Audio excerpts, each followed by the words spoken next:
ಓಂ ಸಾಯಿರಾಮ್. ಸಾಯಿ ಸಚ್ಚರಿತೆಯ 3ನೇ ಅಧ್ಯಾಯದಲ್ಲಿ ಬಾಬಾ ಸ್ವತಃ ಹೇಳ್ತಾರೆ, ಯಾರು ನನ್ನ ನಾಮವನ್ನು ಪ್ರೀತಿಯಿಂದ ಉಚ್ಚರಿಸುತ್ತಾರೆಯೋ ಅವರ ಅಭಿಲಾಷೆಗಳೆಲ್ಲವನ್ನೂ ಈಡೇರಿಸುತ್ತೇನೆ ಮತ್ತು ಅವನಲ್ಲಿ ಭಕ್ತಿ ಹೆಚ್ಚಾಗುವಂತೆ ಮಾಡುತ್ತೇನೆ.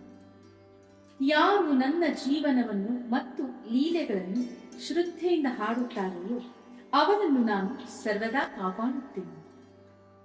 ಭಕ್ತರು ನನ್ನ ಲೀಲೆಗಳನ್ನು ಕೇಳಿದಾಗ ಸ್ವಾಭಾವಿಕವಾಗಿ ಸಂತೋಷ ಉಂಟಾಗುತ್ತದೆ.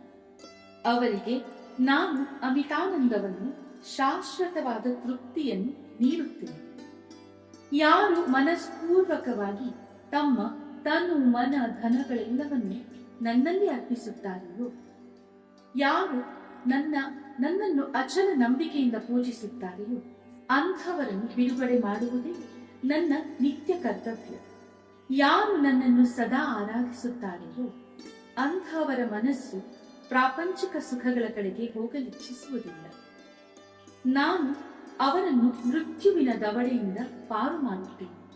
ನನ್ನ ಕಥೆಗಳನ್ನು ಶ್ರವಣ ಮಾಡಿದವರಿಗೆ ಎಲ್ಲ ವಿಧವಾದ ರೋಗಗಳು ಗುಣವಾಗುತ್ತವೆ.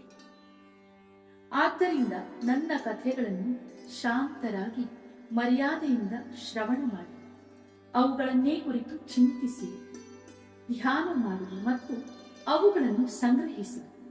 ನಿಮ್ಮ ಶಾಶ್ವತ ತೃಪ್ತಿಗೆ ಇದೊಂದೇ ಮಾರ್ಗ. ನನ್ನ ಭಕ್ತರ ಗರ್ವ ಮತ್ತು ಅಹಂಕಾರ ನಾಶವಾಗುತ್ತದೆ. ಶ್ರವಣ ಮಾಡುವವರ ಮನಸ್ಸು ನೆಮ್ಮದಿಯಾಗುತ್ತದೆ.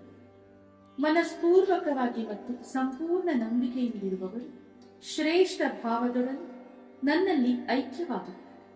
ಕೇವಲ ಸಾಯಿ ಸಾಯಿ ಎಂದು ನನ್ನನ್ನು ಸ್ಮರಿಸುವುದರಿಂದಲೇ ಅವರ ಎಲ್ಲ ಪಾಪಗಳು ನಾಶವಾಗುತ್ತವೆ. ಓಂ ಸಾಯಿರಾಮ್.